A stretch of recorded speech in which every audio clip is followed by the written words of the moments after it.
Bonjour à tous et aujourd'hui on a la joie de recevoir une habitude de Vivre FM, Emmanuelle Boileron, toujours avec son sourire charmant, toujours un plaisir de vous accueillir. C'est gentil. Et pour une nouvelle pièce de théâtre, donc, où vous partagez l'affiche avec Capucine Lenave et Alexandre Bell. Voilà, donc, belle équipe, hein, franchement. C'est vrai. On est contents d'être tous les trois, c'est vraiment un bonheur. Voilà, on va pouvoir venir vous applaudir donc, au Théâtre Edgar. J'espère bien. Bah oui. Donc, Vivre FM et l'émission que je présente, eh bien, on vous l'a un petit peu expliqué en off. On parle de l'enfance, on va parler de plein de choses. Et donc, on commence par l'enfance. Où est-ce que vous êtes né? Où est-ce que vous avez grandi? Où est-ce que vous avez fait vos premiers pas, Emmanuelle? Alors, je suis née à Orléans.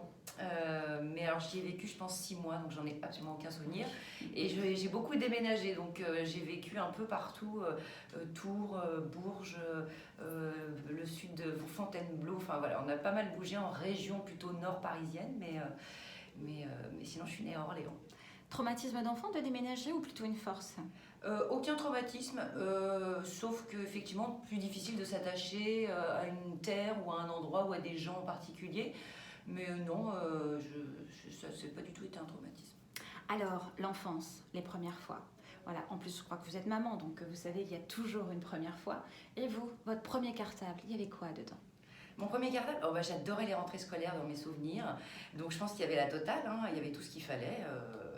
Et surtout la tenue de rentrée, on dormait pas la veille, et puis il y avait toute la belle trousse avec tous les trucs tout neufs.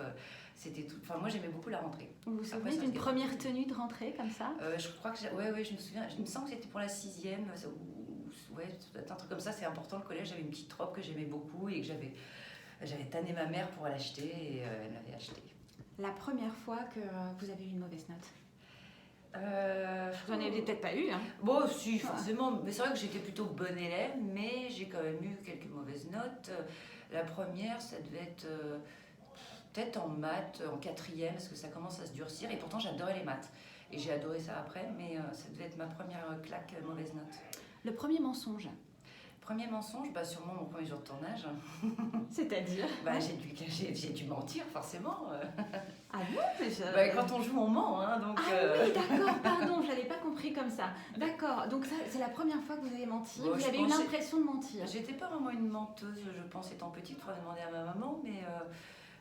mon frère s'en chargeait pas trop mal, donc moi j'étais assez tranquille à ce niveau-là, je pouvais le laisser faire.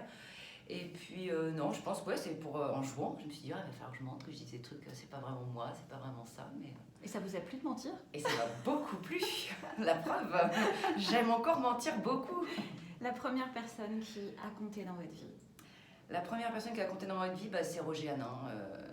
C'était mon mentor, mon professeur, mon ami, mon papa, mon grand-père, mon tout.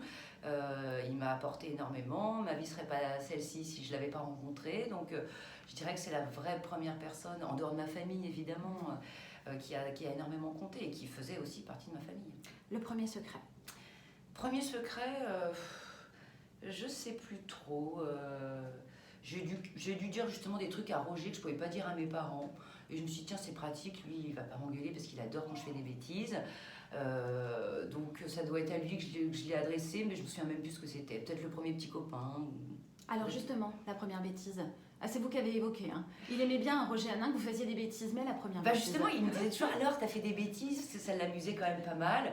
Et puis finalement, j'étais assez sage, donc c'est aussi peut-être ce qui l'amusait, c'est qu'il disait, bon, alors qu'est-ce que tu m'as fait cette fois? Rien, bon d'accord. Et en fait, mon frère se chargeait pas mal des bêtises, des mensonges. Ah, mais décidément, il était... Et donc, moi, j'étais toujours la première cliente et je me régalais, j'allais avec lui. Mais donc, je crois que la première bêtise qu'on a dû faire ensemble, du coup, je l'ai jamais faite toute seule, ça devait être... ou de rentrer un truc dans le magnétoscope pour voir on pouvait mettre des trucs dedans, ou d'écraser les fleurs de la voisine, ou de mettre du vernis sur la table, je sais plus, des trucs quand même, comme ça, écraser les fleurs de la voisine. Alors ça, c'était que mon frère, hein, mais moi je l'ai regardé, donc je dis que j'étais avec lui, et j'ai participé, complicité totale. Les premières vacances sans les parents? Avec Roger. Toujours avec Roger Hanin, donc il m'avait emmené, j'ai eu de la chance quand même parce qu'il m'a emmené à la Mamounia au Maroc pour me faire découvrir un peu toute son Afrique du Nord et son univers, donc c'était très chouette, c'était dans de bonnes conditions, hein, c'était pas vraiment l'Afrique du Nord que lui il avait connue, mais c'était sympa. La première fois où vous vous êtes dit, je ne suis plus une petite fille? Je suis plus une petite fille, je pense à partir du premier jour où j'arrive sur le tournage de Navarro, où je me dis quand même, il n'y a que des grands, que des adultes. J'étais la seule enfant, je me suis dit, Bon, et puis on ne me parlait pas comme une petite fille, justement, mais j'étais traitée comme tout le monde, donc je me suis dit, bah, c'est bien, je suis plus une petite fille, je suis comme les autres. La première fois où vous avez fait un interdit. Un interdit? Ouais, un interdit, je sais pas, fumer, Oh, bah, fuguer. Alors, fuguer, non. Fumer, ouais, sans doute, ça doit être ça. Ouais, premier c'est interdit. encore mon frère. Ah, C'est vrai que vous avez incité. il est plus jeune que moi, il avait fumé. Et je Bah, il me va dis, être quand même, content moi, de faire si voici j'ai pas fait tout ça. Il s'en prend pour son grade. Hein. Mais non, bah, c'est lui qui m'a quand même mis le pied dans tout ce jeu, ces trucs-là. Donc, non, au contraire, je lui en suis très reconnaissante. Sinon, j'aurais pas fait, c'est moins drôle. La première fois où vous avez eu un gros chagrin. Un gros chagrin, mon gros chagrin. J'ai pas eu de chagrin d'amour. Donc je dirais un chagrin de perte de personne. Ouais, Roger, quand il est parti, ça a été un gros chagrin. Sûrement le plus gros que j'ai eu pour l'instant. Est-ce que, alors on parle, il est parti, il était plus âgé que vous, un peu, vous disiez, ça aurait pu être il pouvait largement être mon grand-père. Ouais. Et alors justement, les grands-parents, est-ce que vous en avez? Est-ce que vous avez eu la chance de les connaître? Et est-ce que vous pourriez nous en parler? Ah oui, je suis même née, je crois que j'avais mon arrière-arrière-grand-mère. Hein. J'ai connu mon arrière-grand-mère jusqu'à 12 ans. Et puis j'aime beaucoup ma grand-mère maternelle, qui est un phénomène. Alors, elle s'appelle comment? Elle s'appelle Jocelyne. D'ailleurs, je porte son prénom en deuxième prénom, ce qui me vaut beaucoup de fou rire des copains et tout ça, de mon mari, surtout quand on s'est marié à la mairie. Mais j'adore Jocelyne, c'est ma grand-mère maternelle. Et elle a 95 ans. C'est la reine d'Angleterre. Hein. Franchement, elle a chopé le Covid, elle était complètement asymptomatique, elle a nié le truc, elle a dit non mais moi j'ai pas eu ça, c'est pas possible, ils disent des conneries, d'ailleurs je vais faire une grève de la faim si vous me confinez. Bon bah, elle a fait sa grève de la faim, enfin c'est un tempérament. D'accord, est-ce que vous pouvez nous partager un bon souvenir avec elle? Oui, bah, un jour je suis allée la voir à la maison de retraite où elle était, je crois avec son mari encore, avec mon grand-père. Et puis donc elle me présentait un peu tous les colocataires. Donc elle me dit oh, bah, lui il est comme ci, lui il est comme ça, lui il est aveugle. Ah non, il est sourd. Non, il est sourd. Non, il est aveugle. Enfin bref, elle s'est emmêlée. Et puis j'ai jamais su s'il était aveugle ou sourd, mais bref, le mec, soit il a vu qu'on se foutait de lui, soit il a entendu qu'on se foutait de lui. Mais voilà, c'est typique ma grand-mère. C'est ah ouais, lui il est sourd. Ah non, il est aveugle. Bon, bah c'est trop tard, c'est passé. Voilà, c'est ça. Oui, donc effectivement, de bons souvenirs. Est-ce que vous aimez les recettes de grand-mère? Est-ce que Jocelyne vous aurait transmis des recettes de grand-mère comme ça que vous utilisez? Alors, j'adore les recettes de grand-mère. J'apprends beaucoup la cuisine avec des grand-mères, des femmes plus âgées que moi ou des copines, enfin bref. Et ma grand-mère, particulièrement, ouais, elle a toujours fait une joue de bœuf que j'ai jamais réussi à faire. Moi, c'est du plastique, elle me dit, oh, mais il faut cuire longtemps, ça a l'air tellement facile. Et en fait, moi, je n'y arrive pas. D'accord. Voilà. Et justement, vous parliez de maisons de retraite. Quel est votre regard sur les seniors, sur leur place dans la société, dans notre société? Est-ce que vous trouvez qu'ils ont leur place ou au contraire, est-ce qu'il y aurait des améliorations à faire? Non, je pense qu'il y a beaucoup d'améliorations à faire, ça c'est évident. Je trouve ça quand même assez triste d'aller... Alors, il y a des maisons de retraite qui sont mieux d'autres, ça c'est sûr. Donc, il y en a qui sont un peu mieux lotis, mais pour une grande partie, je trouve que c'est quand même pas très agréable. Je sais qu'il je sais pas, il y a des pays comme l'Italie où les grands-parents, ils vivent un peu dans la maison.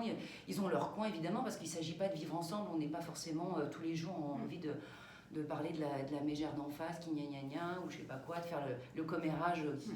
Mais en même temps, j'aimerais être plus proche. C'est-à-dire que j'aimerais bien que ma grand-mère elle puisse avoir l'appart en dessous de chez moi. Comme ça, le dimanche, je peux lui faire à manger, ou elle peut monter quand elle a envie, ou me dépanner si j'ai besoin, ou moi la dépanner. Voilà, qu'il y a un échange beaucoup plus important.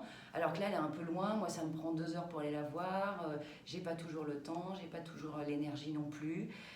Donc, ouais, j'aimerais un peu plus de proximité avec les anciens parce que je trouve que c'est hyper important pour les uns et pour les autres. Et vous, en tant que femme, est-ce que justement, quand vous avez votre regard posé sur Jocelyne, donc on a compris, ou sur évidemment vos grands-parents, on ressent énormément de douceur, de sourire, mais vous, est-ce que ça vous fait peur de vieillir? Pas tant que ça. J'ai plus peur d'être malade et de mourir que de vieillir en soi. Ça me fait pas plus peur que ça. Après, évidemment, je préférerais vieillir en bonne santé, vieillir en étant... Mais c'est pour ça que je pense qu'il faut être optimiste, joyeux, parce qu'on vieillit forcément un peu mieux. Et puis, on a cette vie qui est là quand même. Donc, même si on vieillit, il faut avoir la vie. Est-ce que vous croyez au signe du destin? Voilà, on parlait tout à l'heure de Roger Hanin, que vous avez perdu. Est-ce que les gens qui sont au ciel comme ça, alors pas forcément au ciel, on croit au destin, aux coïncidences, au hasard? Moi je crois aux rencontres. Aux Je ne rencontres. crois pas forcément au destin. Je pense qu'on est quand même maître de nos choix, justement, notre manière de se comporter. La chance, il faut la saisir, même si effectivement je suis persuadée qu'on a des bonnes étoiles de temps en temps qui nous protègent parce que il y a des coups de chance, on se dit quand même c'est fabuleux, mais il faut savoir les saisir. Et je crois surtout aux rencontres. Moi, toute ma vie, elle a été faite de rencontres.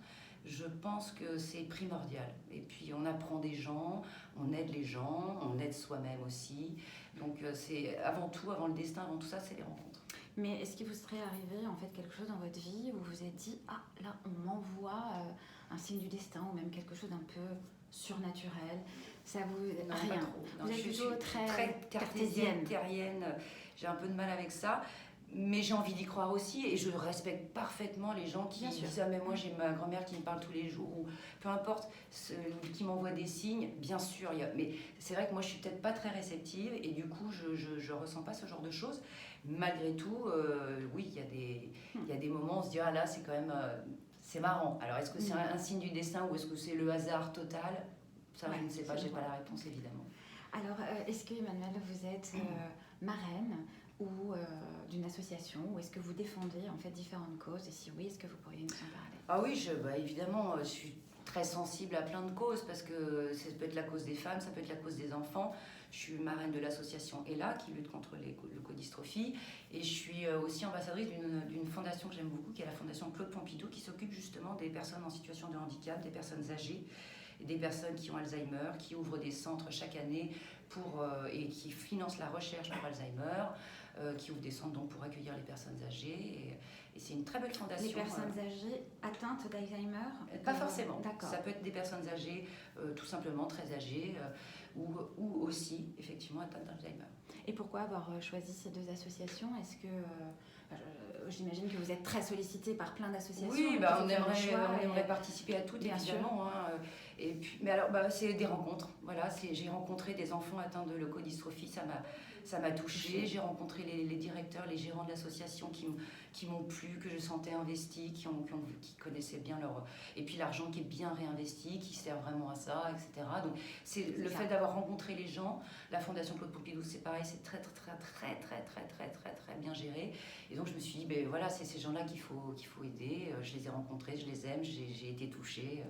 J'y vais, on ne pose pas plus de questions que ça, c'est pas compliqué. Alors Emmanuelle, on touche à la fin de cette interview. Qu'est-ce que vous aimeriez dire à nos auditeurs et à ceux qui vous regardent? Et puis, nous parler de cette pièce. Ça fait beaucoup de choses. Justement, mais la première chose, justement, c'est revenez au théâtre. On a été privés pendant si longtemps. Nous, ça a été un supplice de ne pas pouvoir jouer pendant tant de temps. On est tellement contents de revenir sur les planches.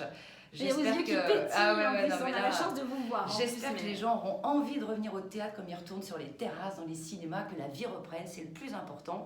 Et je pense qu'on a un petit bijou là. Moi, je suis très contente de cette pièce. On est une belle équipe, on se marre beaucoup. C'est intéressant, mais c'est surtout très drôle. C'est léger, on s'amuse, ça fait du bien. Très bien. Merci beaucoup, Emmanuelle Bois-d'Amont, et à très bientôt, puisque de toute façon, vous êtes une habituée de Vivre FM. Donc, à la prochaine. À la prochaine. Merci beaucoup. Merci à vous.